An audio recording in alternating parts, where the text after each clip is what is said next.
It is always a pleasure to be here with all of you today as we recognize this year's winners of the National Design Awards. Every day, these visionary designers are pushing boundaries, creating and revealing beauty where we least expect it, and helping us all lead healthier, more sustainable lives. Tim Prestero and his colleagues at Design That Matters helped create revolutionary products for developing countries, including a neonatal incubator made of spare car parts and a projector for nighttime adult literacy classes in Africa. Another one of our honorees, Janine Binyas, has been a leading light in the field of biomimicry, helping us draw inspiration from nature to design new sustainable technologies. And as she puts it, we are part of a brilliant planet. We are surrounded by genius. And then there's Richard Saul Werman, who has, and quite dashing and sassy, I must say, who has spent his career transforming information into knowledge and helping us better understand the world around us. He's published, written, and designed more than 80 books, been a little busy, and he actually coined the term information architecture. But in the end, as he put it, he does this work not for fame, fortune, or money, but just really to do something good. And that is the defining characteristic of today's honorees. All of them have done something really good for our country and our world. From the clothes we wear, to the technologies we use, to the public spaces we enjoy, their work affects just about every aspect of our lives. And on days like today, when we gather to celebrate these extraordinary individuals, it's easy to go on and on about everything they've achieved and the impact that they've had. It is a very easy thing to do with this group, but it's also important to remember that today's awards ceremony is only part of the story. We know that for these men and women, the journey to this day began long before they ever walked through the doors of the White House. It started in studios and classrooms and dorm rooms where they spent long hours and late nights hunched over a sketch pad or squinting at a computer screen, drafting and redrafting and redrafting. And this is a point I especially want to emphasize for all of the young people who have joined us today. What you guys have to understand is that these honorees weren't born brilliant designers. They became brilliant designers because they worked hard. They're here today because they had a dream, and they put in long, hard, exhausting work, all of that it takes to follow that dream. And that's why we invited all of you amazing young people here today, because we want to send you a simple message.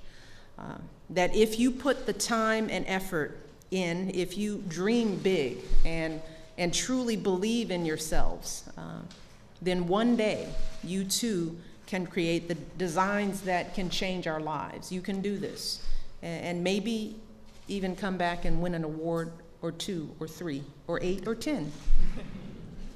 You all are here today because we believe in you. And that's really important for you to know. You are here because we all believe in you. And that's why Cooper-Hewitt created its Design Prep Scholars Program. And I am thrilled that you all have done this. And I know that we've got some young people from the program here today. I got to meet some of them. And I'd like to ask them to please stand so that we can see you in the room. All of yeah, do it. Come on, you can do it. Stand up. Make yourselves known.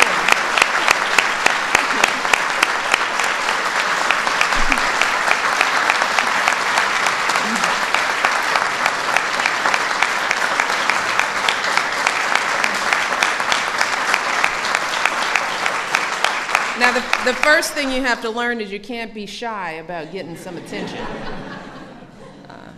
Cooper-Hewitt created this program because they know how much promise all of you have. And they want you to have every opportunity to fulfill that promise. And that's the same reason why we've worked so hard to open the doors of this White House to as many young people as possible, whether it's hosting workshops on everything from jazz to poetry to modern dance. We want to expose talented young people, just like all of you, to the rich culture, to the rich cultural life of this country. And we want you to feel and believe that you belong here. You know, that is really important, that you belong in those chairs, that you get comfortable around these tables. Like you have a place in our museums, that you have a place in our concert halls, in the halls of power, not just here in DC, but anywhere you go. And that is also the mission of the man that I have the pleasure now of introducing. Dr. Wayne Clough, who I've come to know and respect and admire, is the Secretary of the Smithsonian Institution, and he has been working tirelessly with his team to ensure that all Americans can benefit from everything the Smithsonian has to offer. He has created all kinds of educational programs for our young people. He has put the Smithsonian on YouTube. That's for the young people. On Facebook, Twitter, they're doing it all. You're tweeting? No, okay. So he is doing everything in his power to keep the Smithsonian on the map and to make sure that everyone around this country and around the world has access to its resources. So one thing I want the young people to know is that in exchange for this lunch, the one thing that I ask young people is that when you get in these seats, that you reach back as well, because that's how we give back. Your responsibility is to make a place for the next set of young people when you get these opportunities, when you become the Secretary of the Smithsonian or the First Lady of the United States or the President of the United States, whatever one you choose. That you always find a way to keep bringing other young people along with you. We got that? Fair deal? All right, and with that, I am so thrilled to introduce Dr. Wayne Clough, who will take us to the next phase of the program, and we're close to lunch. Thank you, Wayne.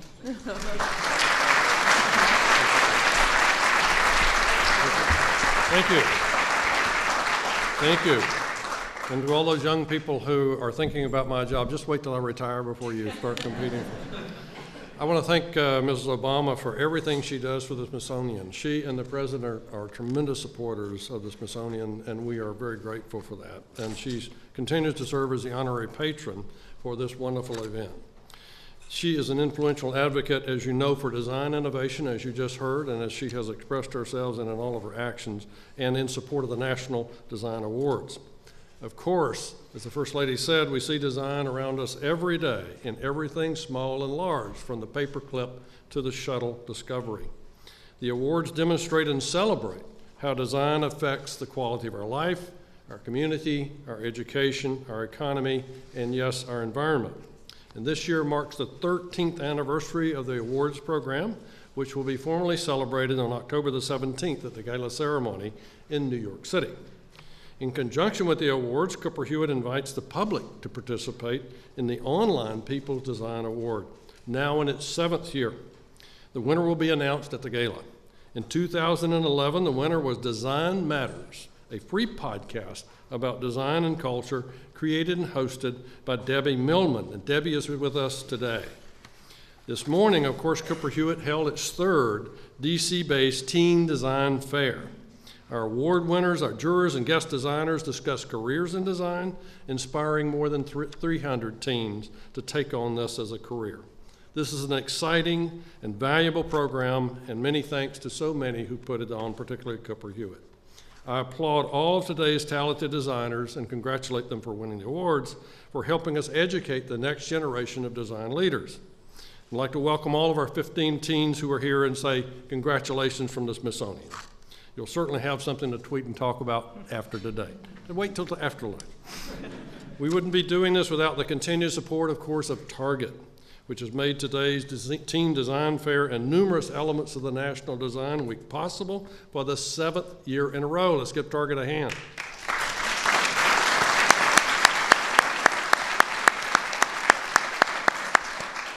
Target is one of the most philanthropic companies in the United States. Since 1946, it's generously given 5% of its income to local communities, equaling more than $3 million every week.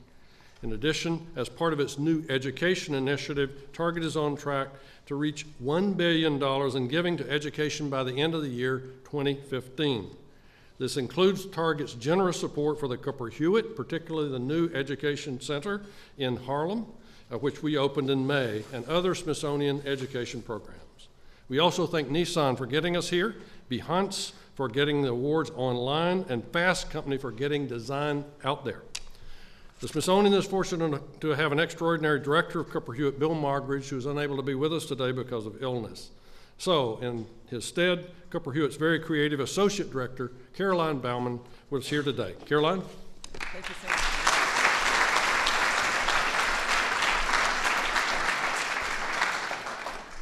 Thank you, Wayne, and thank you, Mrs. Obama, for challenging us to bring the experience of the National Design Award winners to a much broader public. Today is truly an extraordinary day. We are sharing in a momentous event recognizing and celebrating that design is everywhere and impacts all of us. I'd like to echo the Secretary's acknowledgement of Target. It is thanks to our longtime partner, Target, and their support that has made today's fantastic Teen Design Fair and numerous elements of National Design Week possible for the 7th year in a row, as well as our marvelous new Cooper-Hewitt Design Center in Harlem, which opened on May 12th. In our very first day at the Cooper-Hewitt Design Center, we welcomed over 1,000 people.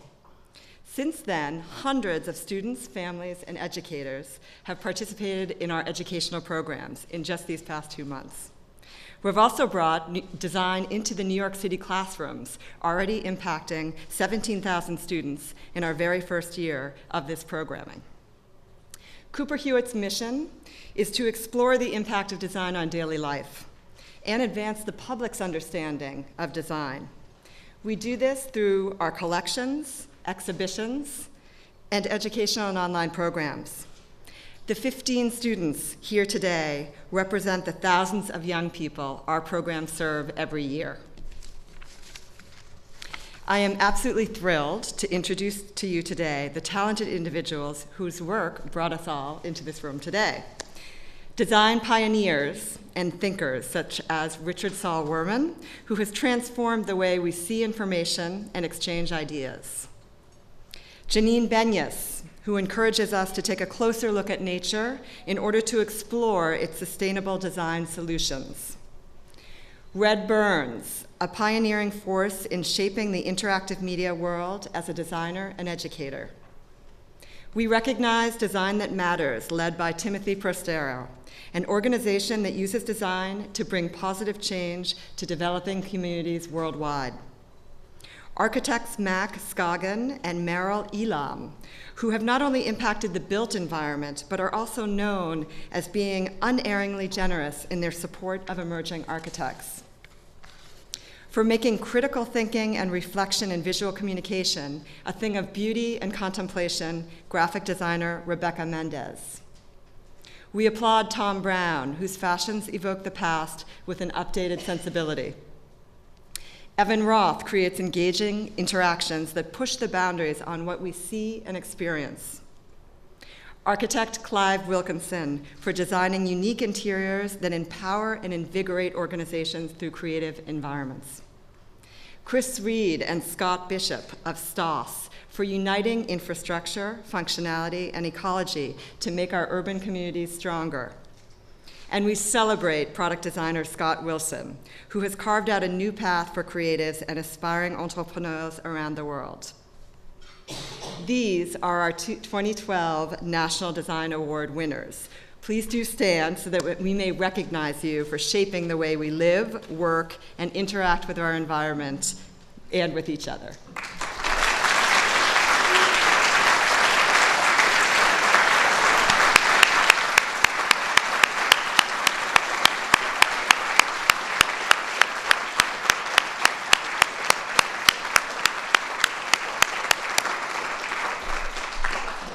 You have enhanced our lives. Thank you so much. And again, many, many thanks to First Lady Michelle Obama for your gracious embrace of the value of design in forwarding American innovation. Thank you.